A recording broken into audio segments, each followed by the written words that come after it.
ചെറിയൊരു സമയം കൊണ്ട് നമുക്ക് USSന് അത്രയും ഇമ്പോർട്ടന്റ് ആയിട്ടുള്ള ഒരു ക്വസ്റ്റ്യൻ പഠിച്ചാലോ? ചോദ്യം ഒന്ന് വേഗം വായിച്ചു നോക്കാം. ഇത് റിപ്പീറ്റ് ചെയ്ത് ചോദിക്കുന്ന ടൈപ്പ് ഓഫ് ക്വസ്റ്റ്യൻ ആണ് കേട്ടോ. 10⁻³ into 10⁻5 into 10 all divided by 10⁻2 into 10⁻7 into 10⁻2.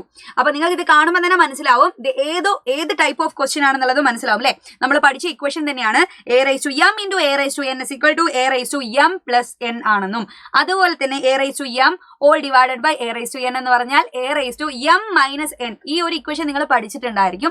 So അത് വെച്ചിട്ട് തന്നെയാണ് നമുക്ക് ഈ ഒരു ക്വസ്റ്റ്യൻ ചെയ്യേണ്ടത്. നമുക്കൊന്ന് ചോദ്യം ചുമ്മാ എഴുതി നോക്കാം അല്ലെ?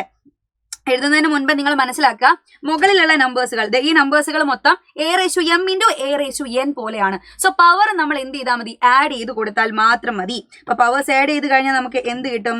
10⁻² പവർ ആയിട്ടുള്ള 3 5 വെറും 10 എന്ന് പറഞ്ഞാൽ 10⁻1 ആണ് നമുക്കറിയാം. അപ്പൊ 3ഉം 5ഉം 1ഉം കൂടെ ആഡ് ചെയ്താൽ നമുക്ക് 10⁻9 എന്ന് കിട്ടി. ഇനി താഴെയുള്ള നമ്പേഴ്സുകളും ഇതേപോലെ a⁻m into a⁻n ഫോമിൽ തന്നെയാണ്.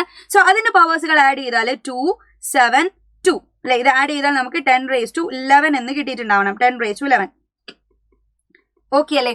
അപ്പൊ നമുക്ക് 10⁻9ഉം 10⁻11ഉം ഇത് നമുക്ക് ക്യാൻസൽ ചെയ്ത് കഴിഞ്ഞാൽ എന്ത് കിട്ടുവടാ? 10⁻9 and 10⁻11 നമുക്ക് 1/10⁻2 എന്ന് കിട്ടിയിട്ടുണ്ടാവും അല്ലെ? 10⁻11 10⁻9 നമ്മൾ ക്യാൻസൽ ചെയ്ത് കഴിഞ്ഞാൽ താഴെ നമുക്ക് 2 10കൾ മാത്രമേ ബാക്കി ഉണ്ടാവുള്ളൂ. ഈ 2 10കളാണ് നമ്മൾ ഏത് രീതിയിൽ എഴുതിയത്? 10⁻2 എന്നുള്ള രീതിയിൽ എഴുതിയത് അല്ലെ? 10⁻2 എന്ന് പറഞ്ഞാൽ എന്താണ്? 100 ആണ്. അപ്പൊ 1/100 എന്ന് പറഞ്ഞാൽ എന്തായിരിക്കും? ഒന്നിനെ 100 കൊണ്ട് ഡിവൈഡ് ചെയ്യുന്നു എന്ന് പറഞ്ഞാല് 2 സ്ഥാനം അല്ലെ? ഒന്നിന് 2 സ്ഥാനം മുൻപിൽ നമ്മൾ എന്ത് ചെയ്താൽ മതി? പോയിന്റ് കൊടുത്താൽ മതി. അപ്പം 0ഉം 1ഉം കഴിഞ്ഞിട്ട് ഇവിടെ നമ്മൾ പോയിന്റ് കൊടുക്കുക. സോ 0.01 ആയിരിക്കും ഇതിന് ആൻസർ. 0.01 നമുക്ക് ഓപ്ഷൻ ബി ആയിട്ട് അവിടെ കൊടുത്തിട്ടുമുണ്ട്. ഓക്കെ ആണല്ലോ?